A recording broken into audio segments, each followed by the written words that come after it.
ओम श्री गणेशाय नमः। ओम नमो भगवते वासुदेवाय। ओम नमो नारायण।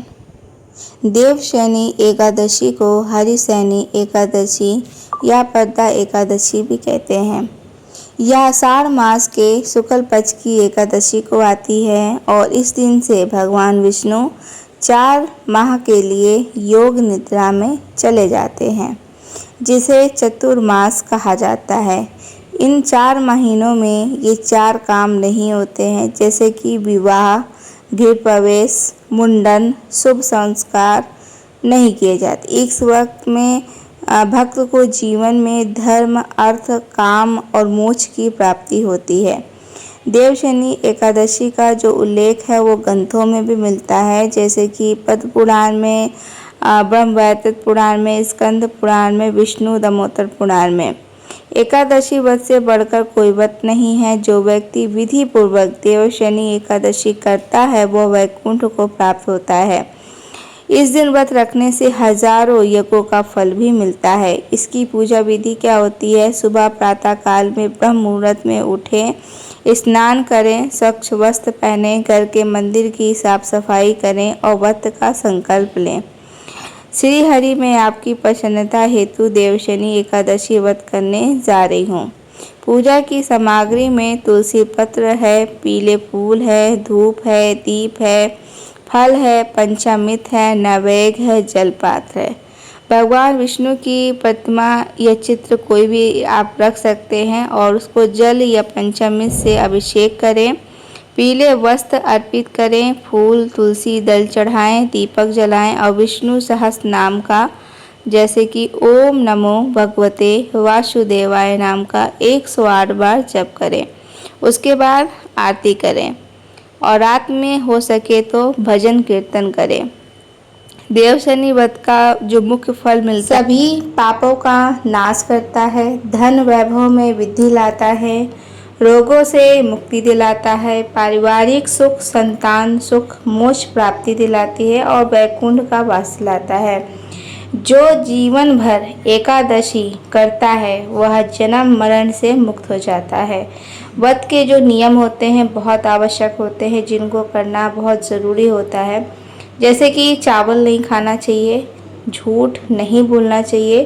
एकादशी के दिन चावल बिल्कुल भी नहीं खाना चाहिए। अगर आप भूल जाते हैं, यादवश मतलब नहीं याद है तो आप खा लेते हैं तो उसका कोई बात नहीं, पर अगर जानते हुए भी अगर आप चावल बनाते हैं और खाते हैं या खिलाते हैं तो ये नहीं करना चाहिए। साथ ही झूठ बोलना, उस दिन झूठ बिल्कुल भी नहीं बोलना चाहिए। क्रोध नहीं करना चाहिए किसी के भी ऊपर, चाहे वो परिवार हो चाहे बाहर के लोग हो। निंदा करना, किसी की बुराई नहीं करनी चाहिए किसी के सामने। साथ ही यहाँ पे तमाशिक भोजन नहीं खाना चाहिए, नशा वगैरह नहीं करना चाहिए। और जो बहुत ज़रूरी नियम होते हैं, जैसे कि ब्रह्मचार्य का पालन करना, सत्य बोलना, संयम रखना, अपने शरीर पर भगवान का नाम जप करते रहना, तुलसी सेवा करना और साथ ही दान पुण्य जितना आप कर सकें कर सकते हैं। व्रत किस प्रकार से रह सकते हैं? एक है बिना जल के आप निर्जल व्रत अगर रहना चाहें तो निर्जल भी रह सकते हैं, फलाहार रखना चाहें तो फलाहार भी रख सकते हैं, और एक समय भोजन अगर आप करना चाहते हैं तो आप कर सकते, जो जैसा कर सके श्रद्धा से करें, यही श्रेष्ठ है एकादशी का व्रत का। अब हम आपको एकादशी की व्रत कथा सुनाने जा रहे हैं, तो इस कथा को पूरा आप सभी ज़रूर सुनिएगा, क्योंकि कथा को आधा अधूरी नहीं सुननी चाहिए। बहुत प्राचीन समय की बात है, जब सृष्टि अभी अपनी पूर्णता की ओर बढ़ ही रही थी, देवता और असुरों के बीच संतुलन बना हुआ था। उस समय भगवान श्री हरि विष्णु ही सृष्टि के पालन करता थे। तीनों लोग, स्वर्ग, पृथ्वी और पाताल उनकी कृपा से ही चल रही थी। सभी देवता, ऋषि, मुनि, मनुष्य और अन्य प्राणी भगवान विष्णु के नियमों के अनुसार जीवन व्यतीत करते थे। परंतु समय के साथ असुरों के मन में अहंकार बढ़ने लगा। वे स्वयं को शक्तिशाली समझने लगे और देवताओं से ईर्ष्या करने लगे। धीरे धीरे उन्होंने स्वर्ग पर अधिकार जमाने की योजनाएं बनानी शुरू कर दी। उन्हीं असुरों में एक अत्यंत पराक्रमी और मायावी असुर था जिसका नाम था बलि। वह अत्यंत दानवीर था, परंतु साथ ही उसके मन में सत्ता का लोभ भी था। बलि ने घोर तपस्या की और साथ ही और वर्षों तक उसने कठिन व्रत, उपवास और तप किए। उसकी तपस्या से ब्रह्मा, विष्णु और महेश तीनों लोकों में कंपन होने लगा। अतः भगवान ब्रह्मा उसके सामने प्रकट हुए। बलि ने विनम्र होकर वर मांगा, वह तीनों लोकों का स्वामी बन जाए और कोई भी देवता उसे पराजित ना कर सके। ब्रह्मा ने कहा, हे बलि, तुमने घोर तप किया है। मैं तुम्हें वर देता हूँ कि तुम अजय बने रहोगे, परंतु धर्म से भी कभी विचलित मत होना। वर पाकर बलि और अधिक शक्तिशाली हो गया। उसने देवताओं पर आक्रमण कर दिया, स्वर्ग पर अधिकार लिया। इंद्र सहित सभी देवता भयभीत होकर ब्रह्मलोक पहुंचे और भगवान विष्णु से रक्षा की प्रार्थना करने लगे। भगवान विष्णु ने देवताओं की पीड़ा सुनी। उन्होंने कहा, हे देवताओं, चिंता मत करो, मैं स्वयं उपाय करूंगा। इसी समय माता अदिति को, जो देवताओं की माता थी, उन्होंने भी भगवान विष्णु की आराधना की। उनकी भक्ति से प्रसन्न होकर भगवान विष्णु ने वामन अवतार लेने का निर्णय किया। वामन अवतार लेकर भगवान एक छोटे से ब्राह्मण बालक के रूप में प्रकट हुए। उनका तेज इतना प्रखर था कि सभी उन्हें देखकर मोहित हो गए। उधर राजा बलि ने एक विशाल यज्ञ का आयोजन भी किया था। वह प्रतिज्ञा कर चुका था कि जो भी याचक आएगा उसे खाली हाथ नहीं लौटाएगा। वामन भगवान उसी यज्ञशाला में पहुंचे। बलि ने उन्हें देखकर सम्मान पूर्वक कहा, हे ब्राह्मण बालक, तुम जो चाहो मांगो।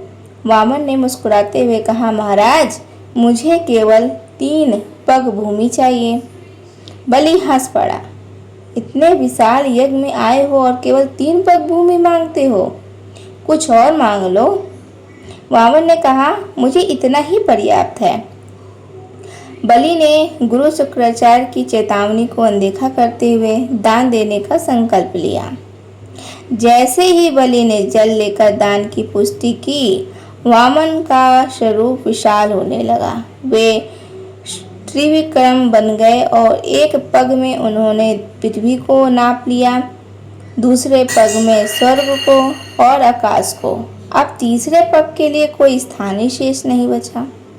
बलि समझ गया कि यह साधारण बालक तो नहीं है, स्वयं भगवान विष्णु हैं। वह श्रद्धा से झुक गया। उसने कहा, हे प्रभु, तीसरा पग मेरे मस्तक पर रखिए। भगवान विष्णु ने अपना चरण उसके सिर पर रखा और उसे पाताल लोक भेज दिया। परंतु बलि की भक्ति से प्रसन्न होकर भगवान ने उसे वर दिया कि वह पाताल लोक का राजा बना रहेगा और वर्ष में एक बार पृथ्वी पर आने का अधिकार मिलेगा। इसके बाद भगवान विष्णु क्षीर सागर में शेषनाग पर योग निद्रा में चले गए। यही समय था जब उन्होंने 4 महीनों के लिए योग निद्रा ग्रहण की। यह समय देवशनि काल कहलाया गया। यही आषाढ़ शुक्ल पक्ष की एकादशी थी, जिसे देवशनि एकादशी कहा जाता है। भगवान के शयन में जाने के बाद सृष्टि की व्यवस्था का भार शिव और ब्रह्मा जी ने संभाला। उसी समय पृथ्वी पर एक राजा राज करता था। राजा मंदाता था। वह धर्म प्रिय, सत्यवादी और भगवान विष्णु का परम भक्त था। एक बार उसके राज्य में भयंकर अकाल पड़ गया। न वर्षा हुई, न अन्न उपजा, लोग भूखे मरने लगे, पशु पक्षी भी तड़पने लगे। राजा मंदाता अत्यंत दुखी हुआ। वह वन में जाकर ऋषि मुनियों से उपाय पूछने लगा। वह महर्षि अंगिरा के आश्रम पहुंचा। राजा ने विनम्र होकर कहा, हे महर्षि, मेरे राज्य में भयंकर संकट है, कृपया कोई उपाय बताइए। महर्षि अंगिरा ने ध्यान लगाकर कहा, हे राजन, इसका कारण धर्म की उपेक्षा है। यदि तुम और तुम्हारी प्रजा देवशनि एकादशी का व्रत श्रद्धा से करो तो भगवान विष्णु प्रसन्न होंगे। राजा ने पूछा, हे मुनिवर, इस व्रत की कथा क्या है? तब महर्षि ने यही कथा सुनाई।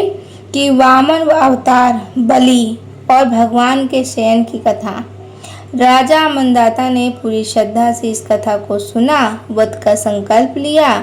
उसने अपनी प्रजा के साथ भगवान की विष्णु की भक्ति की।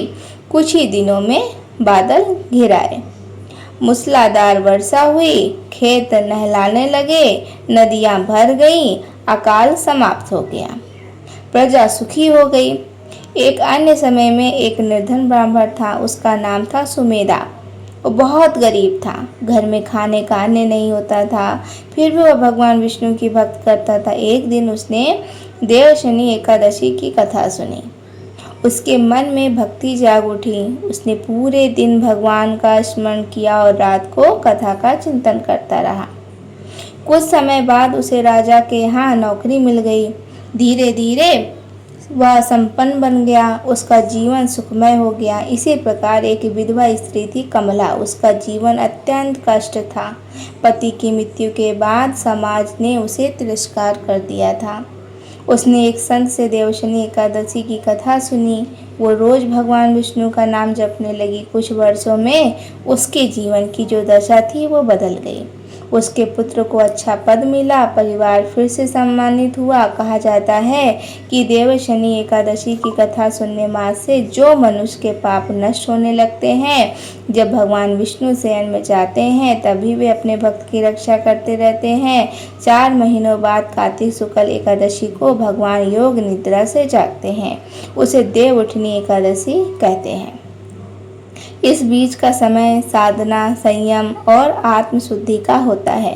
देवशनि एकादशी की कथा केवल व्रत ही नहीं है, बल्कि भक्ति, समर्पण और विश्वास की कथा है। बलि जैसे असुर ने भी भगवान की शरण लेकर मुक्ति पाई। राजा मंदाता जैसे धर्मात्मा ने प्रजा को बचाया। सुमेधा जैसे निर्धन को सुख मिला। कमला जैसी दुखी स्त्री को सम्मान मिला। इसीलिए शास्त्रों में कहा गया है कि जो व्यक्ति श्रद्धा से इस कथा को सुनता है या पढ़ता है, उसके जीवन में शुभता आती है, उसके पाप नष्ट होते हैं, उसकी सारी मनोकामना पूर्ण होती है और उसे भगवान विष्णु के चरणों में स्थान प्राप्त होता है। यही देवशनि एकादशी की पवित्र, दिव्य और कल्याणकारी कथा है। द्वादशी के दिन व्रत का पारण होता है। स्नान करें, विष्णु पूजा करें, ब्राह्मण या गरीब को भोजन दान दें और स्वयं भोजन करें। हे प्रभु, अज्ञानवश हुई भूलों को क्षमा करना, मेरा व्रत स्वीकार करो। देवशनि एकादशी केवल उपवास नहीं है भक्तों, यह आत्मा की शुद्धि है, भक्ति का पराकाष्ठ है और ईश्वर से जुड़ने का एक पवित्र माध्यम है। सच्चे मन से किया गया छोटा सा भी व्रत भगवान को बहुत प्रिय है। दोस्तों, ये देवशनि एकादशी आज ही की दिन है और आज ही आपको इसका व्रत रहना है 25 जुलाई को। और ये कल से ही एकादशी ये लग चुकी है और आज इसका समाप्ति होगा और आज ही उदया तिथि के हिसाब से 25 जुलाई को ही देवशनि एकादशी का व्रत रखा जाएगा। आप सभी को देवशनि एकादशी की बहुत सारी शुभकामनाएं। कथा यहीं पर समाप्त होती है। अगर आपको कथा और जानकारी पसंद आई होगी तो कमेंट सेक्शन में ओम नमो भगवते वासुदेवाय लिखकर ज़रूर जाइएगा। चैनल पर पहली बार आए होंगे तो चैनल को सब्सक्राइब कर लीजिएगा। वीडियो को लाइक कर ज़्यादा से ज़्यादा वीडियो को शेयर करिएगा, जिससे कि वो भी इस कथा को सुन चुके और अपना लाभ उठा सकें। राधे राधे दोस्तों, जय माता दी।